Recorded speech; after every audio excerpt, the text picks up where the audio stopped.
The outcasts my path led me to had a saying. Let me translate it for you. If you fall off a cliff, grab the roots and do not ask if they belong to a weed or a noble rosebush. You are the root I grabbed, Ilantak, because I fell off a cliff. My homeworld is gone. My kin are either dead or hiding no one knows where. By joining forces with you, I may be able to nurture a seedling of the truth I so deeply yearn for.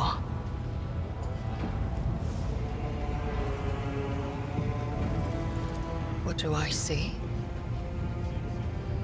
Your words ring with the desire to... You and I, Ilantak, look at this world in very different ways. And I seem... The minions of She Who Thirsts could sense my soul behind the thick walls and thin veil that separate your fragile lives from the roiling fury outside.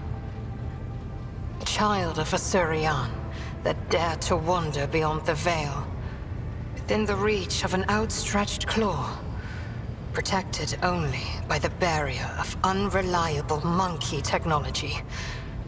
It is too tempting a quarry for the monsters that serve Cylon Thresh. Our ships never venture beyond the veil, and I never traveled the way you do, monkey. Ilantak, I admit this was a novel experience. I lost composure, let dismay into my heart, and almost strayed from the path. This moment of hesitation drew the attention of She Who Thirsts, but I summoned my will and used the knowledge of meditation to achieve balance, and hide my soul behind an impenetrable wall of resolve.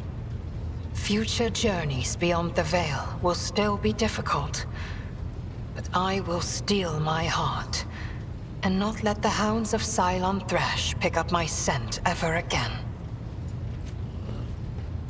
Is that snake venom seeping from your lips? We, the children of Azurian, are no strangers to the art of war. We are not raiders, or butchers, or least of all, fools. When a craft world is beset by calamity, its inhabitants do not start a war with every monkey in the sector. If you are looking for enemies, look for them elsewhere. It is a mystery as inscrutable as the sigh of the last immortal, as deep as the waters of a dark ocean. And I can tell you little, for I was far away, on a mission with my unit. We returned at the appointed hour, but we did not find Cruderok in its celestial harbor. It happened many turns ago, or standard years, as you say. But I remember that moment as if it happened this very day. The memory of a loss is always stronger than the memory of a gain, especially when you lose something as significant as a home, or an entire world. We searched, we called out, we looked everywhere, but we saw only emptiness and the echo of calamity. Countless days passed before I found myself on the Lilithon and met some of my kin. Those refugees who had barely managed to reach our ancestral planet. Their stories were far from being the fruit of truth I so badly craved. Those who agreed to talk to me were few, for most saw me as a wayward daughter who had spurned the honorable paths. And they would not stop babbling about the terrible disease that spread black tendrils of pain over the paths of the Infinity Circuit and deadened our world one segment after another. The ones who survived fled in fear and wandered between the stars, until the Lilithon's warm light reached out to some of them.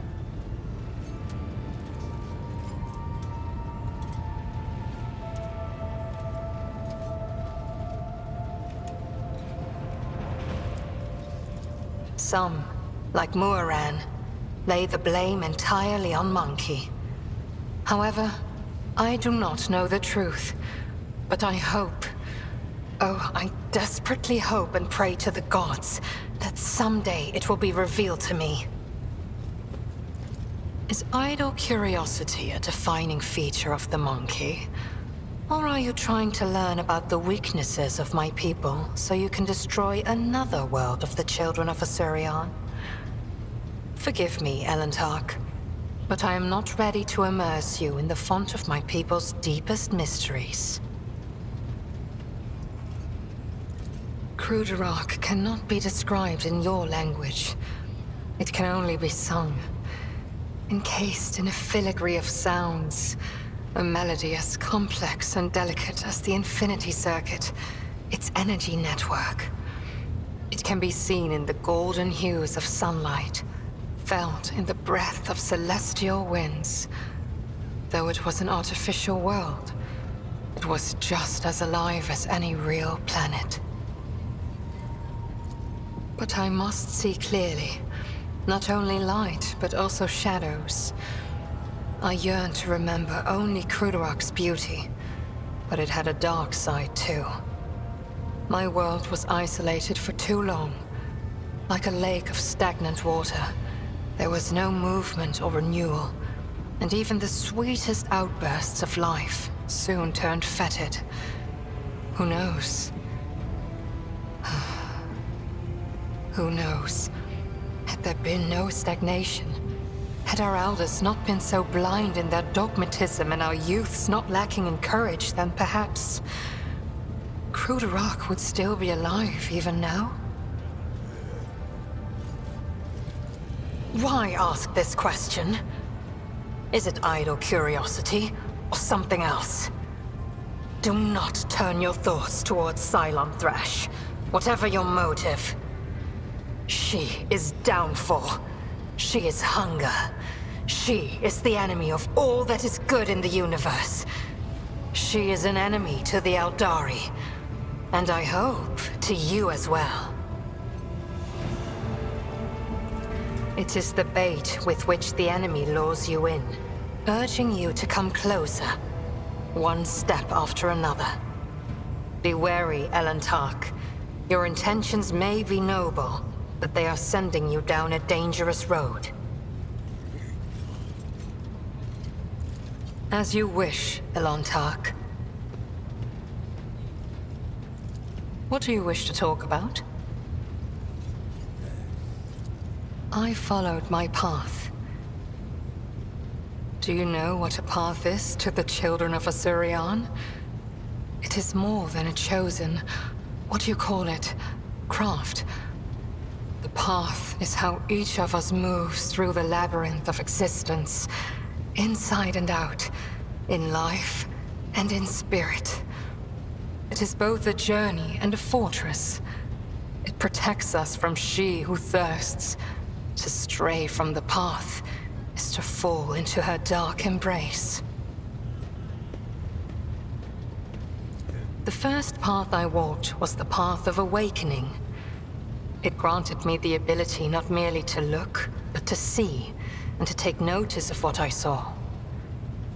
My second path could have been that of a warrior, but I chose differently, for the ability to see called me beyond the boundaries of my homeworld.